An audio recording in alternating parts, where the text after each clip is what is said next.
السلام علیکم، ہمارے چینل اردو ہارر ڈائریز میں خوش آمدید۔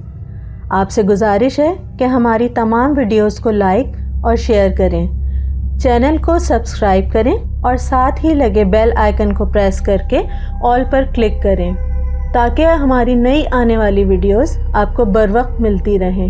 شکریہ۔ ایک عاشق کی چاہت جس نے اپنے محبوب کو دنیا میں چھوڑنا گوارا نہ کیا۔ رینالڈ گرین مشہور شاعر تھا۔ انگریزی میں اس کی نظموں کے کئی مجموعے شائع ہو کر برطانیہ ہی نہیں بلکہ پوری دنیا سے خراج تحسین حاصل کر چکے تھے۔ ادب کے نقادوں نے اسے اپنے دور کا ایک مقبول اور ممتاز شاعر قرار دیا تھا۔ شاعری کے علاوہ رینالڈ گرین اپنے حلقہ احباب میں اپنی خوش دلی اور خوش مزاجی کے لیے بھی مشہور تھا۔ رینالڈ کی بیوی اپنے شوہر کے بالکل برعکس تھی۔ میاں بیوی دونوں ہی کے مزاج میں زمین و آسمان کا فرق تھا۔ مسز گرین کا پارا ہر وقت چڑھا رہتا، کسی سے بنتی ہی نہ تھی۔ رعونت اور بڑائی، حسد اور طمع اپنی انتہا کو پہنچ کر اس کے وجود کا حصہ بن گئے تھے۔ دیکھنے والوں کو رحم آتا تھا کہ بیچارہ اس خبیث بوڑھی عورت کے ساتھ کیسے گزارا کر رہا ہوگا۔ مسز گرین شاید نوجوانی میں کچھ حسین رہی ہوں گی، لیکن اب ان کا چہرہ اتنا کریہ ہو گیا تھا کہ سرے شام اسے دیکھ کر بچے ڈر جاتے تھے۔ وہ اپنے شوہر پر بری طرح حاوی تھی اور کچھ یوں محسوس ہوتا تھا جیسے رینالڈ اس کا ہر جائز اور ناجائز حکم ماننے کے لیے مجبور ہو۔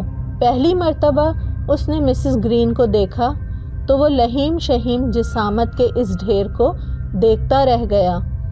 چربی کی تہوں میں وہ گوشت کی ایک بڑی پہاڑی تھی، چھوٹی چھوٹی کینہ پرور آنکھیں جو غصے کی وجہ سے ہر وقت سرخ رہتی تھیں۔ اپنے بھدے ہاتھوں کو بار بار نچا کر وہ اپنی چمکدار انگوٹھیوں کی نمائش کرتی تھی۔ اس کی گفتگو کا پسندیدہ موضوع سفلی عمل، جادو اور کالا علم تھا۔ وہ خود کو جادو کے پراسرار علوم کا ماہر سمجھتی تھی۔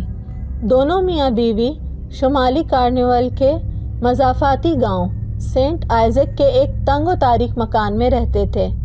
مسز گرین حاضرات کا عمل کر کے روحوں کو طلب کیا کرتی تھیں اور اس حیثیت سے اس کے پاس دیہات کے اکثر لوگ اپنی ضرورت لے کر آتے رہتے تھے۔ اپنے موٹاپے کے سبب مسز گرین دور دراز کے گاؤں کا سفر نہیں کر سکتی تھیں۔ بیچارے رینالڈ کی شامت آتی اور اسے اپنی موٹی بیوی کو موٹر سائیکل سے بندھے ایک ٹریلر میں گھسیٹ کر ایک گاؤں سے دوسرے گاؤں لے جانا پڑتا تھا۔ وہ منظر دیکھنے کے قابل ہوتا تھا۔ میں نے خود بھی رینالڈ کو اپنی بے حد موٹی بوڑھی خبیث بیوی کو پہاڑی علاقوں پر لاتے لے جاتے دیکھا تھا۔ پیچھے بیٹھی ہوئی 2.5 من وزنی مسز گرین اپنے شاعر شوہر کو چھتری سے بار بار ٹھوکے دیے جاتی تھیں، اور تیز چلاؤ اور تیز چلاؤ۔ حاضرات کے اس عمل سے بے شمار کہانیاں منسوب کی جاتی تھیں۔ یہ سب کہانیاں بڑی پراسرار اور عجیب و غریب معلوم ہوتی تھیں۔ ایک زمانے میں یہ اسکینڈل بہت عام ہوا تھا کہ ایک نوجوان شادی شدہ عورت حاضرات کے ایسے ہی ہر عمل میں مسز گرین کے ساتھ موجود رہتی تھی۔ اچانک ایک روز وہ نوجوان خوبصورت لڑکی پاگل ہو گئی اور صدیوں پرانے ایک کھنڈر میں اس نے گلے میں پھندا ڈال کر خودکشی کر لی۔ اس کے خاوند نے مسز گرین کو اس المیہ کا ذمہ دار ٹھہرایا اور یہاں تک کہا کہ مسز گرین نے میری بیوی کے ذہن کو الٹ دیا تھا۔ افواہوں کی تصدیق اس بات سے بھی ہوئی کہ خودکشی کو ابھی 1 ہفتہ بھی نہیں گزرا تھا، مسز گرین اور اس کی شریک خواتین نے ویرانے میں حاضرات کا عمل کیا تاکہ بدنصیب خاتون کی روح سے رابطہ قائم کر سکیں۔ یہ اور ایسی کتنی ہی کہانیاں تھیں جنہوں نے مسز گرین کی مقبولیت پر برا اثر ڈالا تھا۔ مجھے بھی مسز گرین سے بے حد نفرت تھی۔ میں رینالڈ کی شاعری کا گرویدہ تھا اور ایک پرستار کی حیثیت سے ہی میں اس کے گھر آتا جاتا رہتا تھا۔ رات کے وقت مجھے مسز گرین کی صورت دیکھ کر بہت ہول آتا تھا۔ آتش دان کی دھیمی سلگتی آنچ میں وہ اپنی چمکتی ہوئی انگوٹھیوں کی نمائش کرتی۔ اس کا بھاری بھرکم وجود پہلے سے زیادہ بھیانک نظر آتا۔ یوں لگتا جیسے جنگل میں کوئی خونخوار شیرنی اپنے شکار کی بے بسی سے کھیل رہی ہے۔ وہ رینالڈ کی حساس طبیعت پر برابر کچوکے لگائے جاتی۔ جانی اپنا کلام ذرا ترنم سے سناؤ، وہ فرمائش کرتی۔ گھنٹوں بیٹھی اسے حکم دیا کرتی کہ اپنی پسندیدہ نظمیں سنائے۔ ایک حساس شاعر کے لیے یہ بات ایک عذاب سے کم نہ تھی کہ کسی بدذوق کو اپنا شعر سنائے۔ یہ تو بھینس کے آگے بین بجانے کے مترادف تھا۔ لیکن رینالڈ گھنٹوں بیٹھا گوشت اور چربی کے ڈھیر کو اپنا کلام سناتا رہتا تھا۔ نہ چاہنے کے باوجود وہ اسے اپنا کلام سنانے پر مجبور تھا۔ مسز گرین اس بات سے واقف تھیں، اس لیے وہ اسے چڑھانے کی خاطر اس سے نظمیں سنتی رہتی تھیں۔ آخر سنتے سنتے تھک جاتی تو اپنے بھاری بھرکم وجود کو دھکیل کر صوفے سے اٹھاتی اور اس سے کہتی، بہت خوب، جواب نہیں۔ جب میں اس دنیا سے رخصت ہو جاؤں تو میری محبتوں کے نام ایک نظم ضرور لکھنا۔ اب میں آرام کرنے جا رہی ہوں، ذرا مجھے سہارا تو دو۔ یہ دیکھ دیکھ کر میرا جی کرتا تھا کہ رینالڈ جیسا حساس اور جوان شاعر اپنے سے دگنی عمر کی بیوی کا بوجھ لاد کر اسے خوابگاہ تک پہنچاتا۔ بیچارہ رینالڈ ہانپتا کانپتا گرتا پڑتا اپنے فریضے کو بھگت کر ابھی واپس آنے بھی نہ پاتا تھا کہ اس کی بیوی کی خاکباہ میں لگی ہوئی گھنٹی پھر سے بج اٹھتی۔ اسے بھاگ کر دوبارہ اس کی کسی خواہش کو عملی جامہ پہنانا پڑتا۔ ایک رات جب میں پہنچا تو رینالڈ کسی کام سے باہر گیا ہوا تھا۔ گھر میں مسز گرین اکیلی تھیں۔ کچھ دیر ہم بیٹھے ادھر ادھر کی باتیں کرتے رہے۔ اچانک وہ مجھ پہ برس پڑی۔ مسز ایلیٹ، کیا تم مجھے پسند نہیں کرتے؟ مجھے بڑا تعجب ہوا۔ مجھے کوئی جواب ہی نہ سوجا۔ خوش نصیبی کہیے یا اتفاق، مجھ سے جواب کی توقع نہیں رکھی گئی تھی۔ میں جانتی ہوں، اس نے فوراً کہا۔ میں قیافہ شناس ہوں، صورت دیکھ کر اندازہ لگا لیتی ہوں۔ مجھے اندازہ لگانے میں کبھی غلطی نہیں ہوئی۔ رینالڈ بھی مجھ سے نفرت کرتا ہے۔ اسے یہ نہیں معلوم کہ میں بھی اس سے نفرت کرتی ہوں۔ مجھے اس کی خوش مزاجی اور زندہ دلی سے شدید نفرت ہے۔ میں اس کی شاعری سے بھی نفرت کرتی ہوں۔ رینالڈ کی شاعری مجھے اس سے الگ نہیں کر سکتی۔ میں رینالڈ کو نہیں چھوڑوں گی، زندگی ہو یا موت۔ وہ میرے سوا کسی اور کا نہیں ہو سکتا۔ اسے میرے تابع رہ کر زندگی گزارنی ہوگی۔ اس کا ذہن میرے قابو میں ہے۔ یہ بات اس نے بڑے ہی ڈراؤنے انداز میں کہی تھی۔ مارے خوف کے میرے رونگٹے کھڑے ہو گئے۔ میری ہمت نہ تھی کہ مسز گرین سے آنکھیں ملا کر بات کر سکوں یا ایک نظر اس کے چہرے کو دیکھ سکوں۔ میری نظریں اس کے ہاتھوں کی طرف اٹھیں۔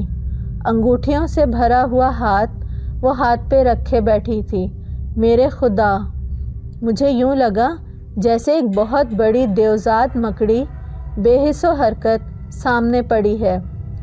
ایک مکڑی جس کی کھال پر چمکتے ہوئے مچھلی جیسے چھلکے ہوں۔ اسی لمحے رینالڈ کمرے میں داخل ہوا تو میرا خوف وقتی طور پر زائل ہو گیا۔ اس سال سردی بہت شدید تھی۔ جنوری میں مسز گرین پر کپکپی طاری ہوئی اور سردی کے اثر سے اسے نمونیا ہو گیا۔ 3 دن کے اندر اندر مسز گرین چل بسی۔ کفنانے سے پہلے میں نے میت دیکھی تھی اور وہ نظارہ میں کبھی نہیں بھلا سکتا۔ اس کے چہرے پر مرنے کے بعد بھی سکون کی کوئی علامت نہیں تھی۔ آخری ہولناک ہچکی اس کے چہرے پر جیسے ثبت ہو کے رہ گئی تھی۔ اس کی نیم و پتھرائی ہوئی آنکھیں، یوں محسوس ہو رہا تھا جیسے ہمیں گھور کر دیکھ رہی ہوں۔ اس کی انگلیوں میں اب بھی انگوٹھیاں جگمگا رہی تھیں اور دوسرا ہاتھ چادر پر ڈھیلا پڑا ہوا تھا۔ سینٹ آندیت کے پادری نے جنازے کی رسومات ادا کرنے سے انکار کر دیا تھا کیونکہ مسز گرین اکثر مذہب کا مذاق اڑایا کرتی تھیں۔ وہ مذہب سے نفرت کا اظہار کھلے عام کرتی تھیں۔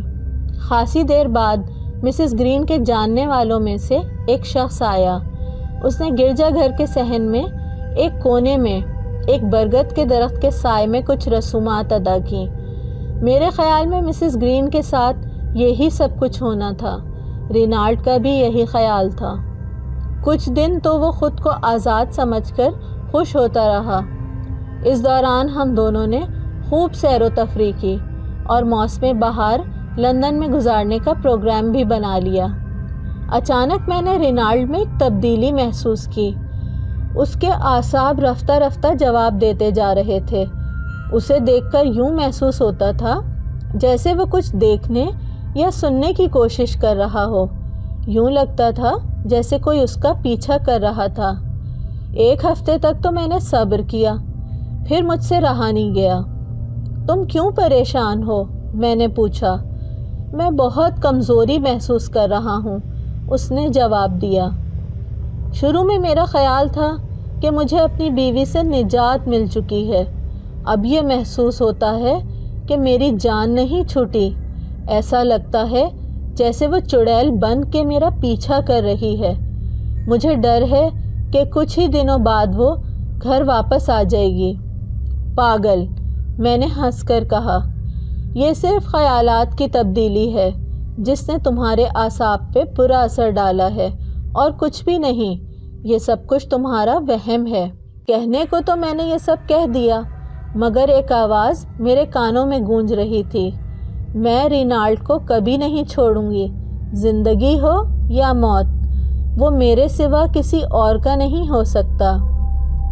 اس تاثر کو زائل کرنے کے لیے میری ذہنی روح بہک گئی۔ رینالڈ کو تسلی دیتے ہوئے میں نے کہا، تم گھبراؤ نہیں، کچھ عرصے بعد میں تمہارے ساتھ رہوں گا تو تمہارا دل بھی بہل جائے گا۔ وہ خوشی سے راضی ہو گیا۔ اسی دن سے میں رینالڈ کے ساتھ رہنے لگا۔ اس دن شام ہوتے ہوتے ایک طوفان آیا اور ہوا کے بگولوں نے مکان کو اپنی لپیٹ میں لے لیا۔ طوفان کی چنگھاڑ تھی۔ یوں محسوس ہو رہا تھا جیسے ہزاروں بلائیں مل کر شور مچا رہی ہوں۔ میں رات کا کھانا کھانے کے لیے زینے سے اتر رہا تھا کہ دروازے پر کسی نے زور زور سے دستک دی۔ رینالڈ کی ملازمہ عین دروازہ کھولنے گئی اور سیڑھیوں پر میں یہ دیکھنے کے لیے رک گیا کہ اس طوفان میں بھلا کون آ سکتا ہے۔ میری حیرت کی انتہا نہ رہی۔ دروازہ کھلا تو وہاں کوئی بھی نہ تھا۔ ملازمہ نے دروازہ بند کرنے سے پہلے اپنے اطمینان کی خاطر باہر جھانک کر دیکھا، لیکن وہاں کوئی نہ تھا۔ وہ دوبارہ دروازہ بند کر کے واپس آ گئی اور اسی لمحے کوئی میرے پاس سے گزرا۔ مجھے ہوا کی سرسراہٹ محسوس ہوئی۔ میں نے ادھر ادھر دیکھا لیکن کوئی بھی نظر نہ آیا۔ میں نے یہی سمجھا کہ دروازہ کھلتے ہی ہوا کا کوئی جھونکا اندر چلا آیا ہوگا۔ میں نے رینالڈ کے ساتھ کھانا کھایا اور پھر ہم دونوں آ کر لائبریری میں بیٹھ گئے۔ آتش دان میں لکڑیاں سلگ رہی تھیں۔ رینالڈ حساب کتاب کرنے لگا اور میں ایک کتاب نکال کر اسے پڑھنے میں مصروف ہو گیا۔ اچانک دروازے پر لگی گھنٹی کی تیز آواز سنائی دی۔ رینالڈ کا چہرہ فق ہو گیا۔ یوں لگتا تھا جیسے اس کا سارا خون نچوڑ لیا گیا ہو۔ انجانے وسوسوں اور اندیشوں نے مجھے بھی گھیر لیا۔ شاید کسی نوکرانی کا ہاتھ اتفاق سے گھنٹی کے بٹن پہ لگ گیا ہوگا۔ میں نے اپنی رائے کا اظہار کیا، نہیں، وہ واپس آ گئی ہے اور مجھے گھنٹی بجا کر اطلاع دے رہی ہے۔ رینالڈ نے سرگوشی کی۔ پھر اپنی جگہ سے وہ اٹھا اور سحر زدہ انداز میں دروازے کی طرف بڑھا۔ میں بھی اس کے ساتھ ہو لیا۔ دونوں اسی کمرے میں پہنچے جس میں مسز گرین کا انتقال ہوا تھا۔ کمرہ خالی تھا، بستر کی چادریں مسلی ہوئی تھیں اور یوں دکھائی دے رہا تھا جیسے کوئی بستر پر سو رہا ہو۔ پورا جسم نہیں، البتہ کچھ لکیریں سی نظر آ رہی تھیں، جیسے مصور تصویر بنانے سے پہلے خاکہ کھینچتا ہے۔ ہم دونوں سہم کر لائبریری میں واپس آ گئے۔ میں نے ہنس کر صورتحال کا مذاق اڑایا کہ یہ سب ہمارے وہم کا کرشمہ ہے اور کچھ بھی نہیں۔ ہم ابھی ٹھیک سے اپنی نشستوں پر بیٹھ بھی نہیں پائے تھے کہ گھنٹی پھر بج اٹھی۔ ایک لمحے کے لیے خوف کی ایک لہر میرے پورے جسم میں کوند گئی۔ اگلے لمحے میں نے اپنے خوف پہ قابو پایا اور تیزی سے گھنٹی کا تار کاٹ دیا۔ ہم دونوں اس وقت اپنے اعصاب کو پرسکون رکھنے کی ناکام کوشش کر رہے تھے۔ رینالڈ نے گھبرا کر شراب کی بوتل اٹھائی اور کانپتے ہاتھوں سے اس نے 2 گلاس بھرے۔ شراب نے ہمیں کچھ سکون بخشا۔ اس کے بعد رینالڈ دوبارہ اپنے حساب کتاب میں مصروف ہو گیا اور میں نے بے دلی سے پھر کتاب کھول لی۔ 1 گھنٹہ اسی طرح گزر گیا۔ اچانک مجھے محسوس ہوا کہ کمرے میں سردی غیر معمولی طور پر بڑھ گئی ہے، حالانکہ آتش دان میں آگ جل رہی تھی۔ میں نے 2 لکڑیاں اور ڈال دیں۔ کیسی سرد رات ہے، میں نے کہا۔ کوئی جواب نہیں ملا تو پیچھے مڑ کر دیکھا۔ رینالڈ اپنی خوفزدہ نگاہیں کسی چیز پر جمائے ہوئے تھا جو اس کے سامنے میز پر تھی۔ اف، میرے خدایا، یہ موٹا بھدا ہاتھ تھا جس کی انگلیاں انگوٹھیوں سے جگمگا رہی تھیں۔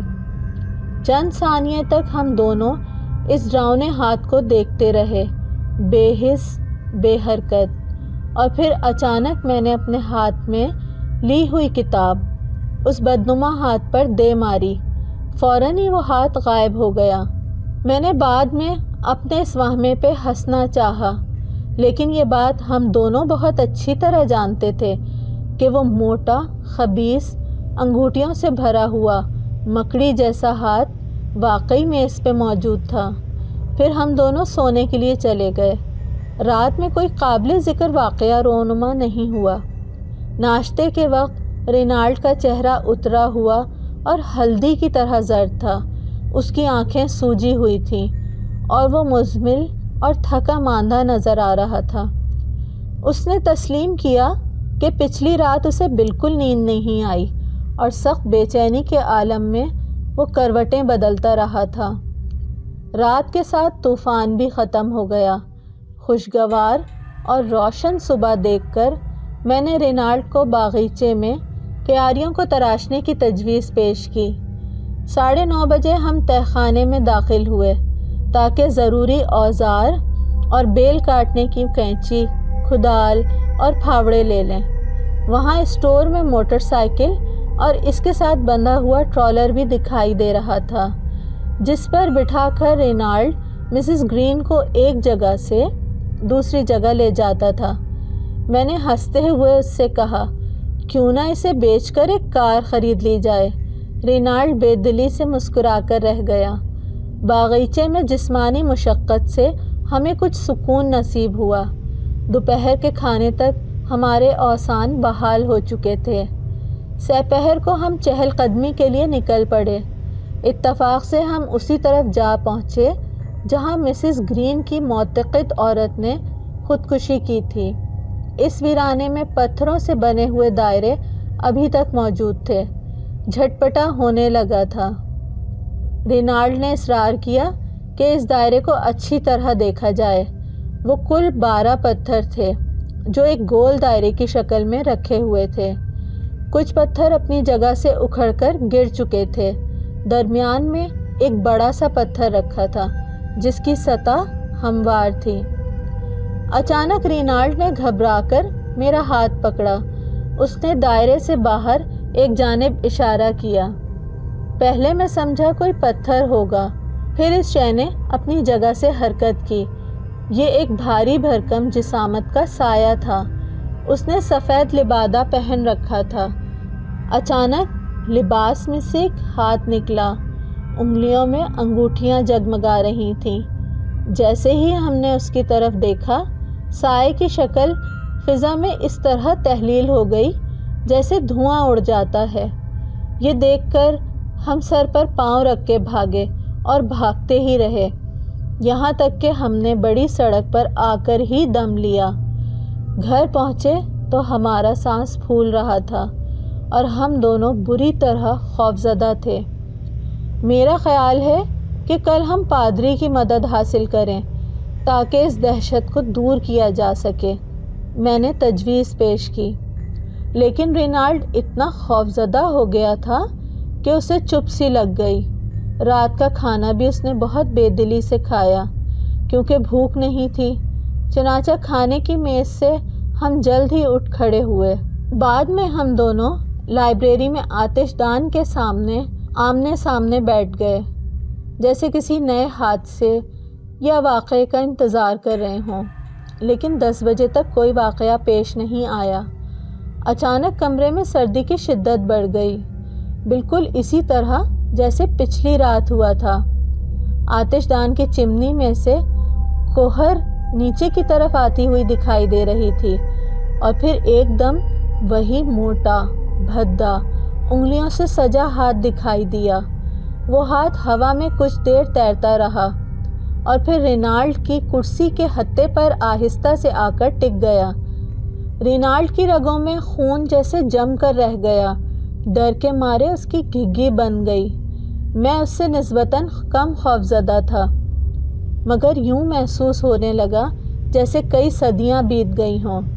تب کہیں جا کر میں نے ہمت سے کام لے کے بھوت پریت اور خبیث روحوں کو بھگانے کا عمل یاد کیا اور ڈرتے ڈرتے یہ الفاظ دہرائے: الوداع اے شیطان کی مخلوق، خداوند کے نام پر جس نے تمام کائنات کی تخلیق کی۔ یہ الفاظ ابھی پوری طرح ادا بھی نہیں ہوئے تھے کہ ہاتھ غائب ہو گیا، لیکن رینالڈ بے ہوش ہو کر گر پڑا تھا۔ نوکروں کی مدد سے میں نے اسے بستر تک پہنچا دیا۔ میں اس کے سرہانے کرسی ڈالے بیٹھا رہا۔ 11 بجے کے قریب وہ گہری نیند سو گیا۔ میں پھر بھی آدھے گھنٹے تک اس کے پاس بیٹھا رہا، پھر میں اپنے کمرے میں چلا گیا۔ مجھ پر غنودگی سی طاری تھی، چنانچہ مجھے فوراً ہی نیند آ گئی۔ آدھی رات کے بعد ایک آواز سے اچانک میری آنکھ کھل گئی۔ کسی نے زور سے مکان کا دروازہ کھولا تھا۔ ہڑبڑا کر میں اٹھا اور کھڑکی کی طرف بڑھا کہ باہر جھانک کر دیکھوں۔ چاندنی رات تھی، رینالڈ دکھائی دے رہا تھا۔ کیاریوں پر وہ پیدل چلا جا رہا تھا۔ یوں محسوس ہو رہا تھا جیسے کوئی اندیکھا شخص اسے راستہ بتا رہا ہو یا کوئی نہ نظر آنے والی شے اس کی رہنمائی کر رہی ہو۔ غور سے دیکھنے پر میری آنکھیں حیرت سے کھلی کی کھلی رہ گئیں۔ رینالڈ کا ہاتھ ایک موٹے بھدے ہاتھ نے پکڑ رکھا تھا۔ اس ہاتھ کی انگلیوں میں سجی انگوٹھیاں چاندنی میں جگمگا رہی تھیں۔ وہ ہاتھ مسز رینالڈ کا تھا۔ دہشت اور خوف کے مارے میں اپنی جگہ ساکت کھڑا رہا۔ پھر میں نے بیچارے رینالڈ کو اوزاروں والے تہخانے میں داخل ہوتے دیکھا۔ تھوڑی دیر بعد میں نے دیکھا کہ وہ موٹر سائیکل کو دھکیلتا ہوا باہر نکلا۔ موٹر سائیکل کے ساتھ بندھے ٹرالر میں ایک بھاری بھرکم وجود اپنے چہرے پر نقاب ڈالے کفن لپیٹے بیٹھا تھا۔ باہر نکل کر رینالڈ نے موٹر سائیکل اسٹارٹ کی اور پھاٹک کی طرف گاڑی چلانے کے لیے مخصوص راستے پر تیزی سے موٹر سائیکل دوڑاتا ہوا باہر نکل گیا۔ ٹریلر میں بیٹھے ہوئے کفن پوش مردے نے اپنی انگوٹھیوں سے سجے ہوئے ہاتھ سے کئی مرتبہ رینالڈ کو ٹھوکا دیا۔ مجھے وہاں کھڑے ہوئے کتنا وقت گزرا اس کا احساس نہیں رہا۔ خدا خدا کر کے میں نے کپڑے بدلے اور سیدھا قصبے کی طرف جانے والی سڑک پر چل دیا۔ رینالڈ کی موٹر سائیکل تو مجھے کہیں نظر نہ آئی، البتہ گلی میں ایک آدمی نظر آیا۔ وہ گرجا گھر کا پادری تھا۔ اس نے مجھے بتایا کہ وہ ایک بیمار کی تیمارداری کے لیے گیا تھا۔ یہ بھی بتایا کہ اسی وقت وہاں سے رینالڈ اپنی موٹر سائیکل پر سوار گزرا تھا۔ دوسرے ساتھ بندھے ٹرالر میں کوئی دوسرا سوار بھی تھا۔ میں نے اس کی بات بیچ سے ہی کاٹ دی اور ہاتھ پکڑ کر گھسیٹتا ہوا اسے گاؤں کے دوسرے سرے پر واقع گرجے گھر کی طرف لے گیا۔ موٹر سائیکل اور ٹریلر گرجے کے پھاٹک پر موجود تھے۔ میں نے رینالڈ کو زور زور سے پکارا لیکن کوئی جواب نہ ملا۔ ہم دونوں گرجا گھر کے صحن کی طرف بڑھے جہاں ایک بوڑھے برگد کے سائے میں مسز رینالڈ کی قبر بنی ہوئی تھی۔ بیچارہ رینالڈ قبر پر اوندھے منہ پڑا تھا۔ دہشت سے اس کی آنکھیں باہر نکلی ہوئی تھیں۔ اس کا دم کب کا نکل چکا تھا۔ اس کے پہلو میں جگمگ کرتی انگوٹھیوں سے سجا ہوا مسز گرین کا وہ خوفناک ہاتھ جس نے قبر سے نکل کر بیچارے شاعر کے ہاتھ کو مضبوطی سے اپنی گرفت میں لے رکھا تھا۔ لیکن حیرت کی بات یہ ہے کہ پادری کو وہ ہاتھ نظر نہیں آ رہا تھا۔ اس نے تعصب بھرے لہجے میں مجھ سے صرف اتنا کہا، اوہ بیچارہ رینالڈ اپنی بیوی کی موت کا صدمہ برداشت نہ کر سکا اور بالآخر اس کی قبر پر ہی جان دے دی۔